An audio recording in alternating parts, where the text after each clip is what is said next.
Right. Season 1, episode 2. The fight continues. We are back. We are back, Ben. We did a post on LinkedIn a few weeks ago, and we've had comments from friends, family, engineers, manufacturers about this little debate. It's been a debate that's been going on for years. I think the rivalry between these two businesses is up there, and that is Mitsubishi Electric versus Daikin. The fight. We started a war. You started a war. Yeah. Ben came up with a great idea. Let's see what people think about both products. We put in both products, and we spend a lot of money with both products. And we like to see what people's, values, goals, opinions, you name it, on each brand is. So, without further ado, right, we've had a lot of people online, yeah, and family, friends, and people in the industry ask why we're doing a podcast. Yeah. So, do you want to go over some of the goals on why we're doing this? Yeah, of course. Goals. Podcast goals for us, the Outspoken Engineer podcast channel. Number 1, to inspire those who may not have a voice to be heard. There are thousands of engineers out there. There are thousands of people in the industry that love to talk to each other. But you know what? Nothing really gets said to the people at the top. We're going to put an end to that. We'll try to. To learn as a business, to learn as people, to gain new friends and contacts and build relationships. We always want new relationships, right? Yeah. To share experiences, stories with us and with others in the industry. To show that a healthy debate isn't a bad thing. We're getting very soft, and people are a bit fearful of saying things without getting having a offended. counter-argument. Getting offended, you said it. To let the world know who we are. Take it as you want.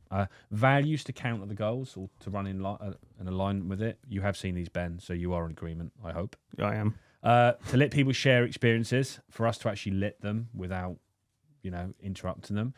To let people share knowledge, to let people be opinionated. There's nothing wrong with being opinionated, whether you're right or wrong. That's how we learn and that's how we grow. To let people share emotions. You might have a love for a certain type of air conditioning unit or a certain person in the industry. I don't know. Let people have their chance to call out others. Be respectful, be polite, and be the best you can be. Done. Right, well, we might as well get to the comments. Okay, right. We're going to keep it clean. These are all opinions. They're comments that other people have made. Looking at them, some of them consultants, some of them engineers, some of them are keen refrigeration and air conditioning enthusiasts. This is the Mitsubishi Electric versus Daikin debate continued. Yeah, so the original was on LinkedIn, and people got involved. We've had quite a lot of people get involved. This is only some of the comments. Couldn't get them all on because then that would be a 3.5 hour podcast. Let me just say this. When Ben put the document on my desk to say this is what we're going through, and I read the comments, I originally thought he wanted me to read these out as if they were from me, and it was a hell no. So they're not from us, but we will evaluate each. Yes. So, right, comment 1. Mitsubishi Electric far exceeds the quality of Daikin for several reasons. Number 1, they are built to be serviced better. Number 2, the company honours their warranty with quick, reliable service and fast as possible delivery of parts. 3, technical support both via phone, and I would have thought he meant email. Number 4, their manuals make sense with few errors. Number 5, they have always valued the relationship between manufacturer, installer and service tech. Okay, stop there for a second, Ben. So I'm now going to throw a top pro Daikin comment back, which is... Daikin, for me and our company, our relationship with Daikin is far superior to our relationship with Mitsubishi Electric. Cut short. What you got for me? Top trump number 2. So comment 2. Easy. Mitsubishi Electric, find the product much easier to work on. Technical assistance and the engineer, which to an engineer is by far more important. And it's more organised and helpful. Okay, right. My comment to counter you is, blimey, times have changed since I left Aircon 20 years ago. Damn, you got some time on your boots. Some experience. That is. This should be an easy question and an easy answer. Daikin, all product innovation in Aircon was down to Daikin. Daikin, everyone else has copied. What's happened? What have you got for us, Ben? Comment 3. Mitsubishi Electric, easy to fit, commission and fault find in my opinion. Okay. What have you got for me? Not even a question, this. There is no better than Daikin UK. Everyone moaning about the parts and technical help. The thing is, people actually need to use their brain. I added that bit and fault find for themselves and not relying on someone on the phone to help you. Right. Okay. Mitsubishi Electric is the right answer to the question, and it's not just Daikin's sketchy technical help. It's notoriously slow parts and only on certain parts. What have you got for me? I'm out. I'm done. You're done. There's no more. There's no more. So I'm going to jump on the Mitsubishi Electric bandwagon for a moment. Yeah, I'm out. Comment 6 for the Mitsubishi Electric fan club is: I used to swear by Daikin, but in recent years their reliability has been suspect on splits. So now I'm Mitsubishi, but not so much in favour of the Mitsubishi VRVs. Okay, cool. Right. I want to look at some of the... We're going to look at the liberal answers where people have sat on the fence, and I think there's a bit of, I think we can take something from this. I'm going to go for the first comment. Neither. I don't want Mitsubishi or Daikin, he says. Neither until they stop offering long warranties based purely on how much you spend with them annually. Small traders aren't buying £250,000 a year with them every year. We're losing jobs because of a lack of warranty we can offer them against larger companies, and often they pay the same to a small trader to do the job. Okay, get that. That's an interesting topic. That's a topic that we might elaborate on later because I've been there. Right. Do you want to go for comment 2? Do you want to go through comment 2? These products are only as good as the team, the installation, setup and commissioning. Setup is very important, and these products are for a European-wide market. Right, I'm going to do number 3 as well, but it's quite big. Yeah. So I'm going to sum this up. That's what I originally thought you were going to do. I'm going to sum this up in a few lines. It doesn't matter who the manufacturer is. The responsibility for the reliability, performance, and overall satisfaction of the system lies with the quality of the installation. I feel that jockeying in the pole position results in constant change in the position, in some ways making them self-policing when it comes to products and pricing. Right, I'm going to miss a load out. One thing is for certain, the arrogance of both companies, assuming that they will retain the lion's share of the business, lets them both down. Ooh, deep. Both companies need to take a long, hard look at themselves. I elaborated the long. And how they can rectify shortfalls in the ways they have failed the very people that have kept them premium. Maybe then there will be real difference. That's some real Martin Luther King air conditioning talk right there. Nice. Thanks for sharing that. Okay. Right, that's pretty much all the comments out of the way. So what do you think on the matter? Okay. Breaking it all down, I want to look at it as the person that is buying the equipment, engineer, consultant, contractor. We'll go to a basic level of the person on the phone, meaning the account manager. Yeah. I think people that have made these comments have got an old-fashioned way of looking at things. Yeah. This isn't necessarily just a strong negative, but the way I look at things is our account manager, whether it's for this or whether it's for something else, is an extension of our business. They are our friends. They are there to be spoken to. I think if account managers have that outlook towards the contractor and it's a mutual thing, I think that's what betters the relationship. Yeah. I think both of these products, they're premium. They are the best, come on. The best meaning they've been market leaders for some time. Yeah. But if you have a great product and you suffer with poor account management, you're struggling to sell that Rolls Royce, right? Yeah. So the importance of the relationship. My 4 points I've jotted down. My ideal account manager: approachable, available, fast, considerate, and flexible. That's how we like to work. Speed kills. That's how we are. There's some account managers out there that work with us and they don't have that, and we don't have a great relationship with, and it's usually because of that. But our account managers that we do have a good relationship with are an extension of us, and we do see them as the Subcore FM family. I think looking at some of these comments, especially some of the digs at Daikin and a few at Mitsubishi,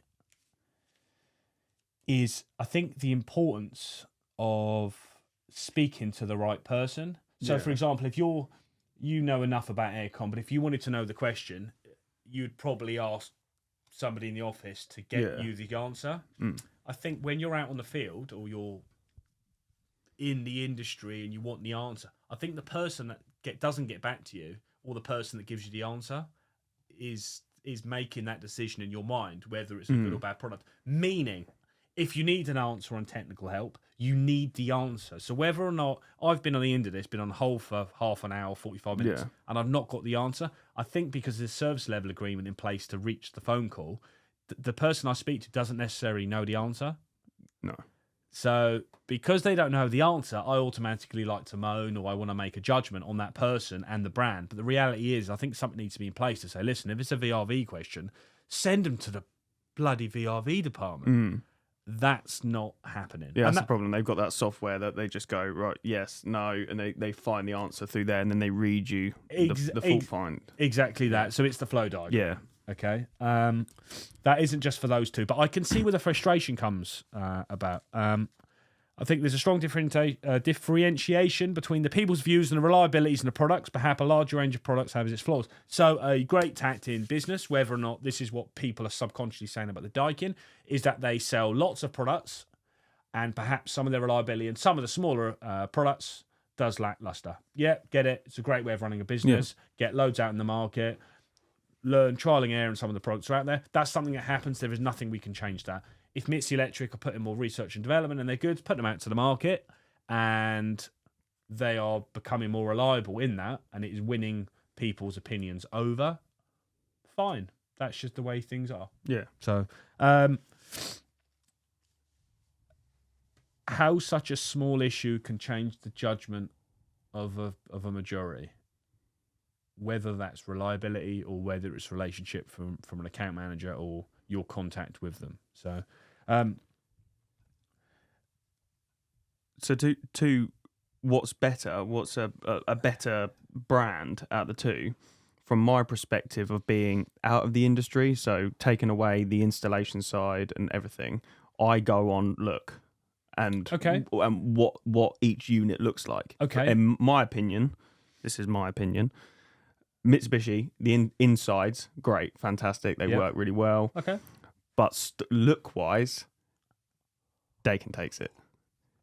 Like the stylish. Okay. The Yamura, for sure. They're really getting like the residential side. I'm not going to say I completely agree because, as you know, we do a lot of Mitsubishi Electric products in house. I get that, and you know what? Daikin have been really good at some really good attractive units. They're a pain in the ass to work on. Absolute nightmare to work on. However, if that's a compromise of having sexy, you could have a really attractive girlfriend and she could be a pain in the ass. If you're happy to have that, that's fine. Yeah. Whereas I feel like I've got a comeback coming from the partner on this now for saying that comment. But your phone's ringing. Yeah. I'm going to just put it there. You know what? The best way of saying this is if I wanted to put both brands, Mitsubishi Electric and Daikin, as a car manufacturer, Daikin is McLaren. Attractive cars, supercars. Yeah. Not so reliable. Well, they're reliable, but they ain't the best. And you know what? Ferrari are very similar. Not that I own a Ferrari, but I've got enough friends that have them. Build quality on Ferraris isn't the best, but you don't care. And if that's using that word arrogance that was touched in that comment, so be it. Mitsubishi Electric, Lamborghini. If you want a Lamborghini in air conditioning, you go Mitsubishi. Yeah. But it has to be the later Lamborghini, which is Audi derived, meaning it goes forever. And it's trusted, it's a great product, great platform. You would buy a Lamborghini with an Audi engine, and you know that the thing is tested, well built, and it's a good looking car. Yeah. I mean, the insides, in my eyes, the insides of Mitsubishi, they're outstanding. But I think all the units are looking the same. Okay. They've all got that box look, and they haven't quite differed. They've changed the colour. Okay. Like shape wise, Daikin's got to take that. Perhaps offering both products to people, selling to them like we do, perhaps a product suits a person. Yeah, potentially, yeah. And if you are given, if you do buy your McLaren, and it breaks down, there is an "I told you so," but there's also I don't care. Yeah, I've got a McLaren 720S. Yeah. So. Yeah, exactly. Touching on arrogance, the word arrogance, a couple of little quotes for you. The difference between arrogance and confidence. People do see both of these brands as being arrogant. I personally don't. I think Team Red, slightly less than Team Blue. However, two little phrases which will help establish this. Confidence is believing you're of value. Arrogance is believing that you're more valuable to others. Arrogance requires advertising. Confidence speaks for itself. Both brands heavily advertise, market. They've got a lot of, they have a lot of spend in market, and I think that's unfortunately the way you need to be at the top these days. But I would say Mitsubishi Electric advertises less reliability in their products because they don't need to. And I think Daikin do spend a good time targeting users on the sexiness of their products. If you've got it, flaunt it. And I think where you come into that with what you prefer the look of works very well. Just to what we haven't touched on, if we're talking of residential units, they both have very good features. We haven't tested the purification on the quad plasma on the Mitsubishi Electric versus the blimey, I'm gonna get shot for this now. The streamer in the stylish or the air purifier. I've got the Daikin purifier at home, and it's a great product. It's very difficult for us to test. If someone's got a testing facility for air cleaning, get in touch. But they both have fantastic product ranges, and they do lead the way. And that comment earlier about Daikin in the 90s, I think they were. I got into the industry in 2006, so I didn't see the 90s. I worked on a lot of 90s products, but it did seem that Daikin, they've led innovation for a long time. And the competition between them two companies are fierce. Which is mind-blowing, really, because obviously Daikin's been on scene from the get-go, but yet their marketing, they're still pushing that residential, and they're still... Mitsubishi is almost... Their marketing's kind of like mainstream. Like, they don't need to. Like, it's the same as... Ferrari don't have to put advertisements everywhere and really boost up. They release it. It's a really interesting fact on Ferrari. Ferrari don't do TV adverts. No. Do you know why that is? Well, because they're Ferrari. No, because a person that buys a Ferrari don't watch TV. Yeah, true. Yeah, it's a fact. Nice little fact for you. Yeah, they don't. Simply champagne on there. They're working. They're grinding. And the people that go in to buy Ferraris are normally in flip-flops and shorts, not suits. I don't know. I've never been to a Ferrari. No, neither have I. So, never even sat in one. So, have you got anything to ask me on this? What's your opinions on the installation side of Mitsubishi and Daikin? I mean, to the nitty-gritty, because in my eyes, they're all designed by office workers, and then when the engineers go to install it, they're like, they haven't thought about this. Not just office workers, but obviously they've got a lot of R&D with people who are technical.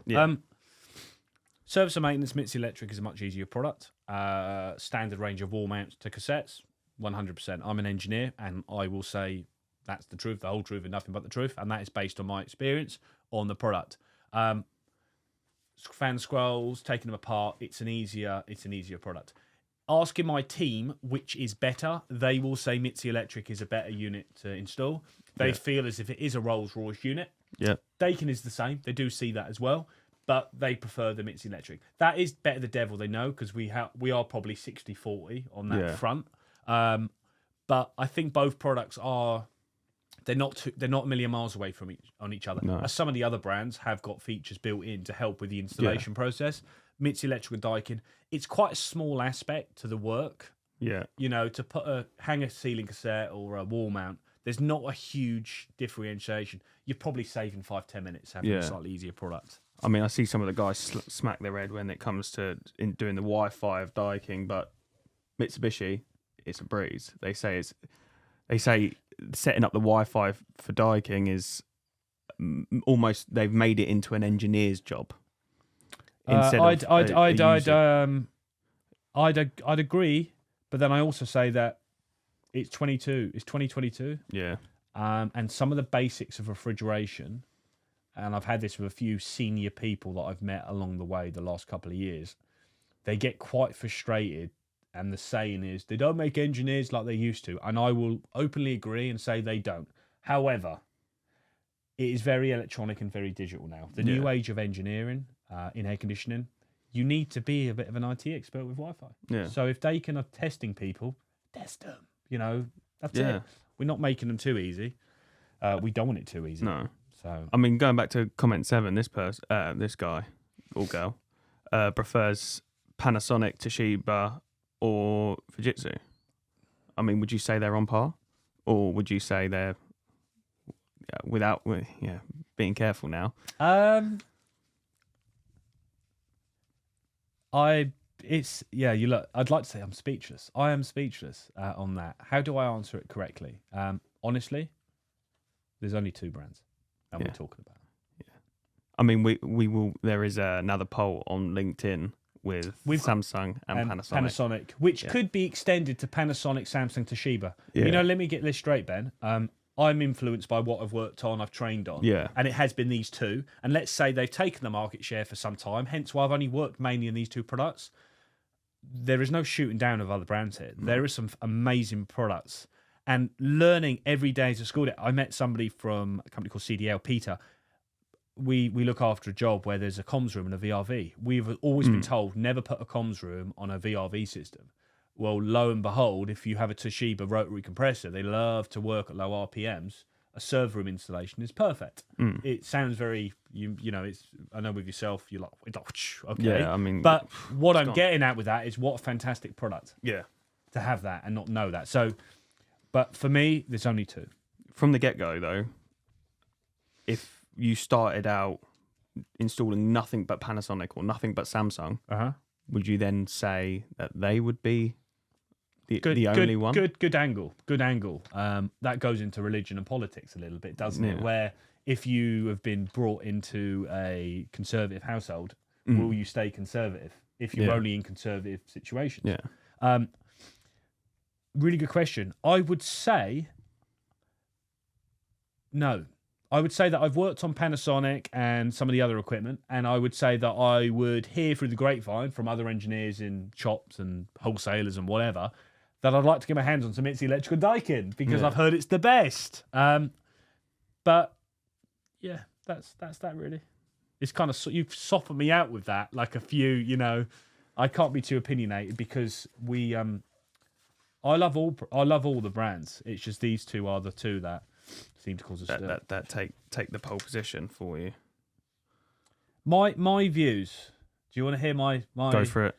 Half-hearted, honest views? So, based on account management and based on the products and based on where I started, I will give you a very small but subtle, boring story. Mr. Sway starts the business in 2015.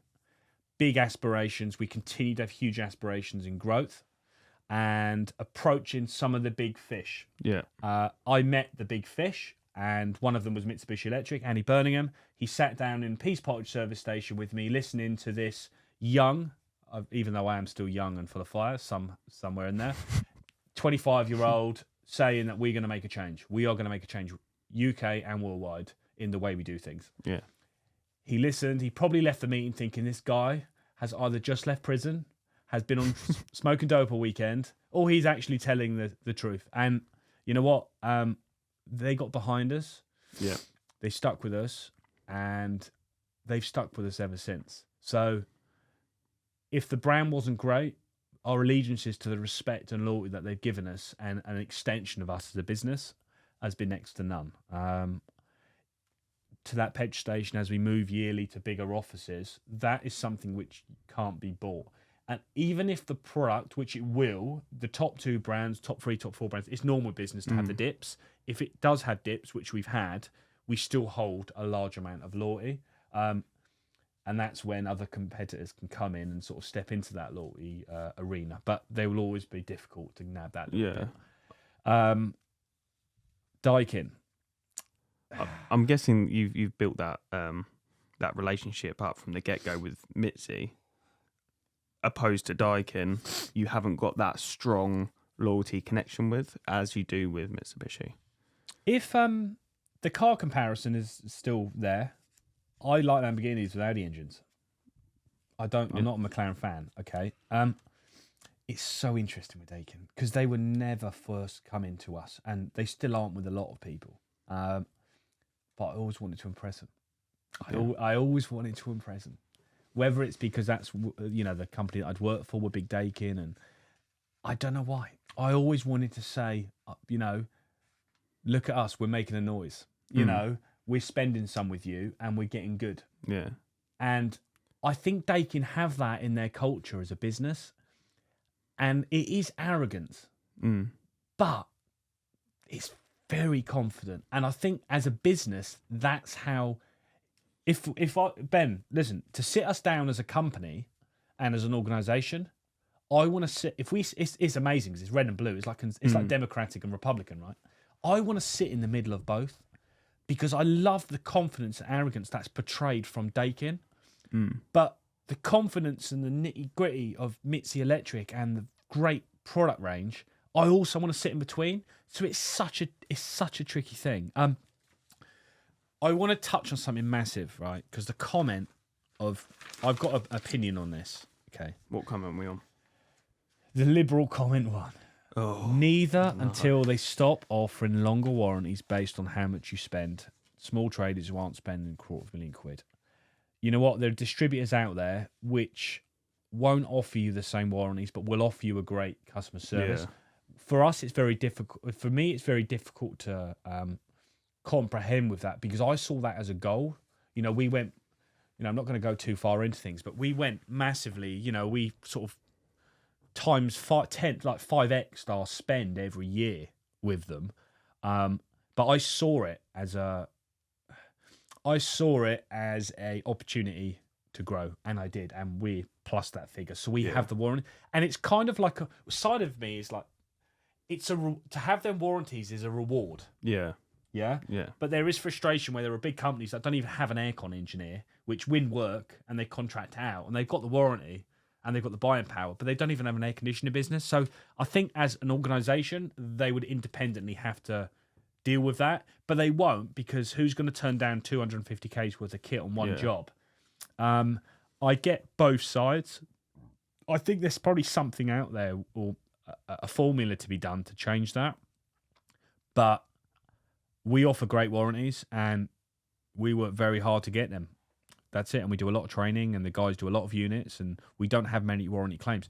What's really ironic, though, is there is no, speaking to some of the techie guys in these industry manufacturers, whether you're a small business or a really big business, warranty claims, as in parts failing due to poor installation, there's no formula. As in, there's no smaller businesses have more callbacks or bigger businesses have more callbacks. It's actually the skill set and the person putting it in. Yeah. So I think the likes of Mitsubishi and Daikin and a few of the others, if they have a big spender with a lot of warranty claims, I'm sure there'll be a time when they say enough is enough. Yeah. It's something that we don't know, Ben, versus the small man that is frustrated because he's very good at his job and he can't offer the warranties. I think the warranties do have an element of customer service to it. That's how we say it. So to offer somebody a 7-year warranty or a 10-year warranty, you have to back it up. Yeah. If you've got your Daikin unit you've put in your house, we've put in for you, and something goes wrong in 7 years' time, we need to still be in business. Otherwise, that 7-year warranty is gone. You get that with longevity and the spend. I mean, obviously, it appeals to people where they look at two companies or one-man band and a company, and they go, well, they're offering 7 years and they're only offering 5, so they're going to go for the 7 years.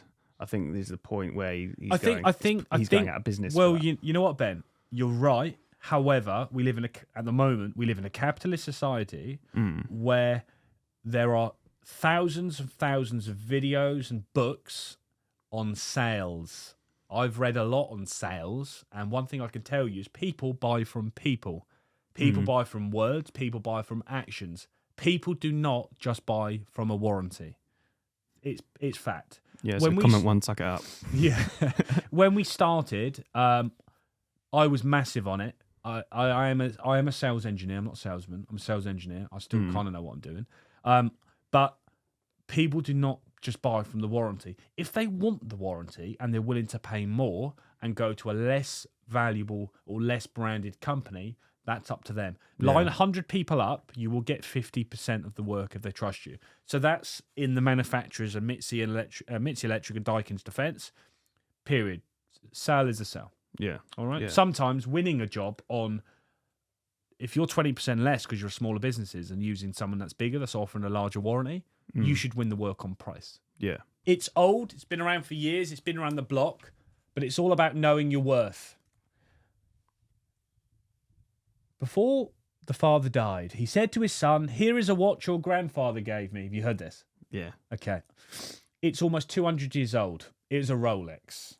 Before I give it to you, go to the jewellery store in town, tell them I want to sell it, and see how much they offer you. The son went to the jewellery shop in town, came back to his father and said, "They've only given me, or offered me £150 because it's so old. 200-year Rolex, 150 quid, shop in town." You getting where this is coming from yet? The father said, "Go to the pawn shop." The son went to the pawn shop, come back to his father and said, "Dad, the pawn shop offered me a tenner." The father asked his son to go to the museum and asked them to show them the watch. He went to the museum and come back and said, "Father, the curator offered me £500,000 for this rare piece to be included in their precious antiques collection." The father said, "I wanted to let you know that the right place values you the right way. Don't find yourself in the wrong place and get angry because you're not valued. Know that your value is of those who appreciate you. Don't stay in a place where nobody sees your value, and know your worth." Awesome. Bit of motivation. Thanks for watching episode 2. Jump onto LinkedIn to view the whole debate, Mitsubishi Electric versus Daikin. Get involved. Subscribe and get us on the socials. Have a great week.